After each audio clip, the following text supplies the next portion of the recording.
Hello and welcome to another edition of Autocar India's Quick News, your weekly roundup of all the launches, those hot scoops, and of course all the news in the world of automobiles. But before we begin, do remember to hit our subscribe button and the bell icon to stay updated on all our latest videos. Now last week we told you about how the Motor Vehicles Amendment Bill has passed the Lok Sabha, and this week there's even more good news.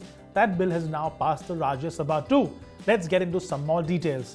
While the Rajya Sabha has recommended small amendments which will see the bill go back to the Lok Sabha and then to the President for final consent, the laws which it will bring about will see an increase in fines for offenders. The new bill will also have provisions for Good Samaritans who help in case of accidents and make provisions for a motor vehicle accident fund too. For more information on the increase in fines and all the other laws that will come into place, visit autocarindia.com.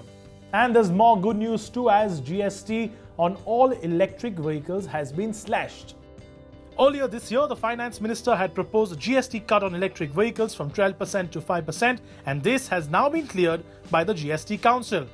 Following the announcement, Hyundai dropped the price of the recently launched Kona Electric by 1,59,000 rupees, while the Tata Tigor EV and the Mahindra E-Verito are both cheaper by 80,000 rupees. Ather Energy too has announced a drop of 8,000 rupees on their 340 and 450 electric scooters. The GST Council has also announced a drop from 12% to 5% on all EV chargers.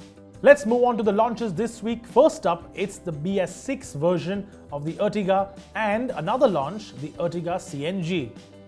After updating the likes of the Altroz, Swift, Baleno and Wagon-R, Maruti has now updated the Ertiga to BS6. The BS6 updates are only available on the petrol-powered Ertiga that gets a 1.5-litre engine mated to a manual or an automatic gearbox. The updates have resulted in pricing being increased by between 10 and 55,000 rupees. Along with BS6, Maruti has also launched the CNG version of the Ertiga, priced at 8,88,000 rupees. The CNG version is based on the VXI variant. The MPV comes with a factory-fitted 10.86 kg CNG tank.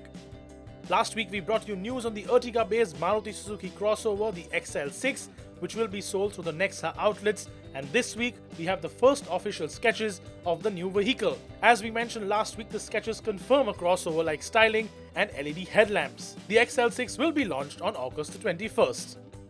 Now the Macan has been one of the most popular cars in the Porsche lineup in India, and now the German automaker has launched a facelifted version in India. The Porsche Macan facelift has been launched in two variants, the standard with a 2-litre petrol engine making 252 horsepower and the more powerful S variant with a V6 making 354. Updates include a redesigned bumper and headlights up front and the new joint tail lamp design that features across most of the Porsche lineup. The standard Macan is priced at 69,98,000 rupees, while the more powerful S is priced at 85,03,000 rupees.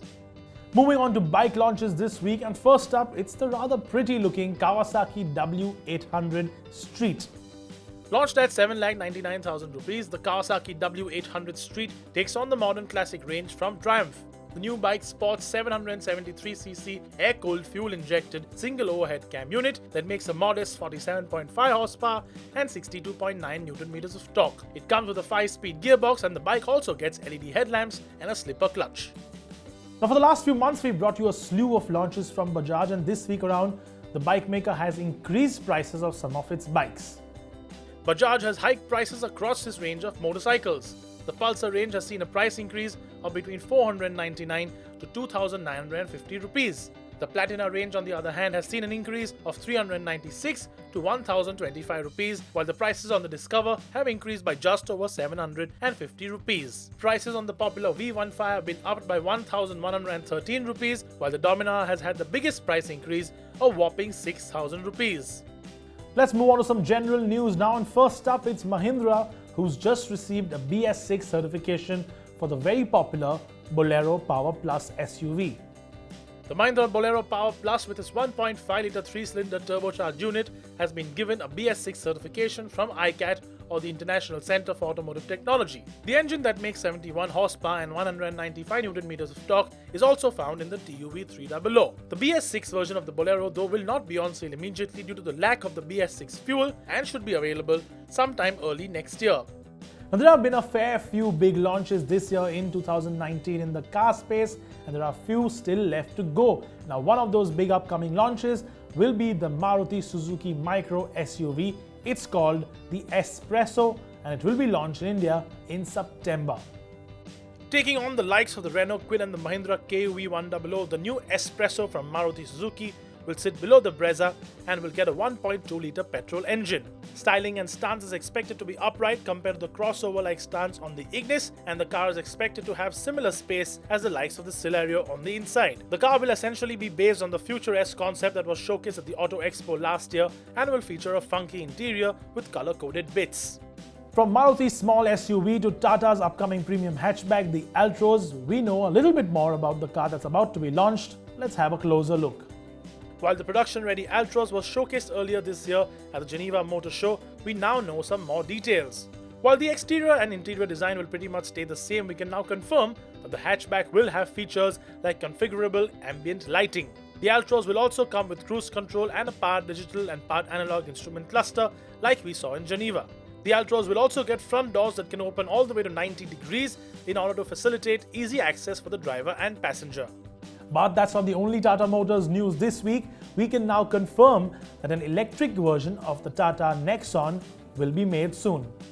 Tata Motors is readying 4 electric vehicles for launch over the next 18 months in India, and that will include the Nexon EV.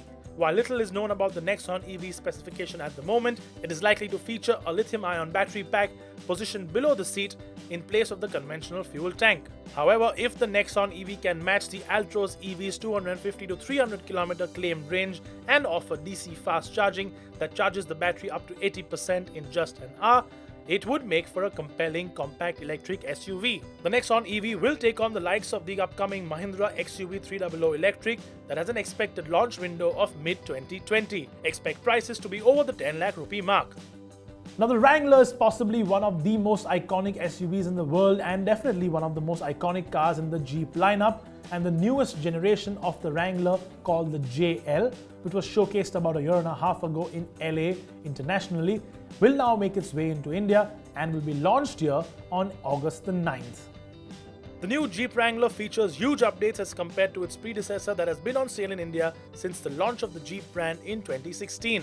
The new SUV is slightly larger and features a much better interior too. While there is no confirmation on the engine's option so far, the new Wrangler will be available only as a CBU. For more information on this iconic car, visit autocarindia.com. Now, while there are a whole lot of launches that will still happen this year, next year will be quite exciting because remember, 2020 is an Auto Expo year and we finally have the confirmed dates of the Auto Expo. It will be held from February the 7th to February the 12th, 2020. It'll still be at the India Expo Mart. And with that, that's all the news we have for you this week. Do remember to leave your opinions in that comment section down below. And as always, thank you so much for watching.